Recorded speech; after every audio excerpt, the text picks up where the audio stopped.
평범한 아침이었다. 나는 늘 그렇듯 출근 준비를 하고 있었고 엄마는 부엌에서 밥을 차리고 있었다. 그런데 갑자기 현관문을 두드리는 소리가 들렸다. 처음엔 택배인 줄 알았다.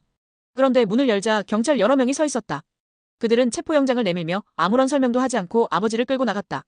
성폭행 혐의라고 했다. 나는 순간 귀를 의심했다. 그 말이 들리자마자 온몸에 힘이 빠졌다. 우리 아버지가 그런 일을 할 리가 없었다. 그럴 사람이 아니었다. 하지만 현실은 너무도 냉혹했다.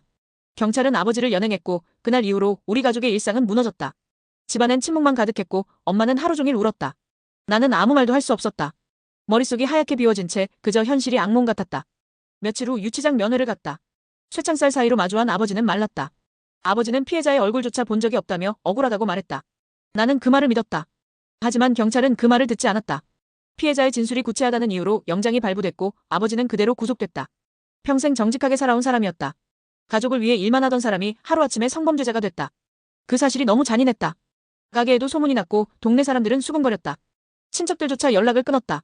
세상은 차가웠다. 누가 옳고 누가 그른지는 중요하지 않았다. 그냥 구속됐다는 이유만으로 우리는 이미 죄인이었다. 나는 가만히 있을 수 없었다. 엄마가 매일 울부짖는 모습을 보며 나라도 뭔가 해야 한다고 다짐했다. 아버지의 무죄를 밝히기 위해 경찰에 진정서를 내고 변호사를 찾아갔다. 하지만 변호사들은 모두 똑같은 말을 했다. 피해자 진술이 너무 구체적이라 뒤집기 어렵다는 말이었다. 그 말이 내 귀에 대모처럼 박혔다. 그래도 포기할 수 없었다. 아버지는 그런 분이 아니었다. 만약 죄가 있었다면 이미 인정하고 벌을 받았을 사람이었다.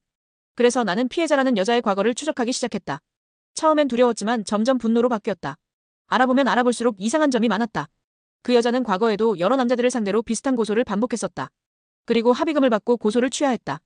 어떤 경우엔 아예 경찰 조사 전에 돈을 받고 끝내버리기도 했다. 1년에 한두 명씩 당했고 패턴은 같았다. 마치 그것이 직업처럼 보였다. 나는 밤을 새워 자료를 모았다.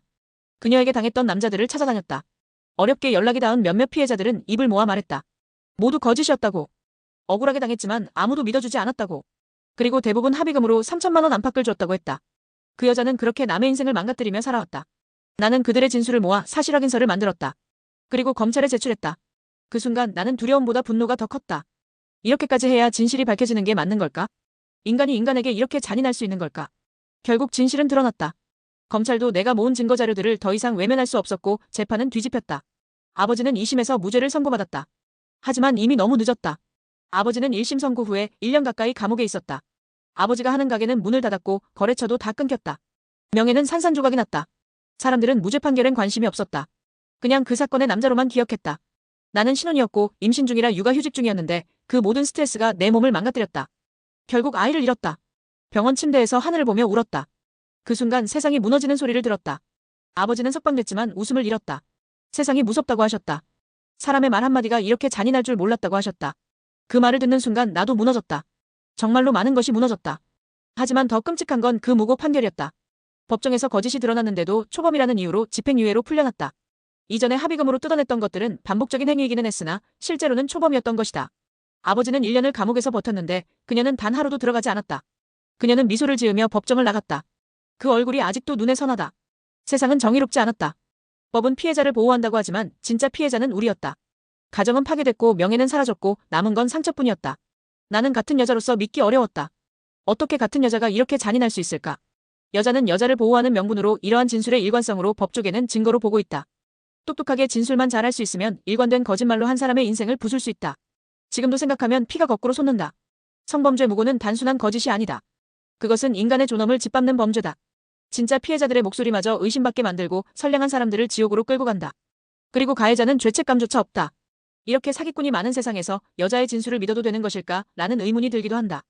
여자의 진술을 믿어주어서 생기는 피해자와 여자의 진술을 믿지 않아서 생기는 피해자라고 한다면 진술을 믿지 않는 것이 더 작은 피해자를 만들 것이라 생각이 들기도 했다. 나는 이제 세상을 믿지 않는다. 피해자 중심이라는 말도 믿지 않는다. 진실은 너무 늦게 밝혀지고 상처는 너무 오래 남는다. 아버지는 지금도 밤마다 악몽을 꾼다. 나도 여전히 두렵다. 언제 또 누군가의 거짓말이 우리를 덮칠지 모르니까. 그래서 나는 말한다. 성범죄 무고는 같은 여자이지만 정말로 잔인하다. 그 어떤 폭력보다 더 비열하고 더 잔혹하다. 그리고 세상은 아직 그 잔인함을 너무 쉽게 용서하고 있다.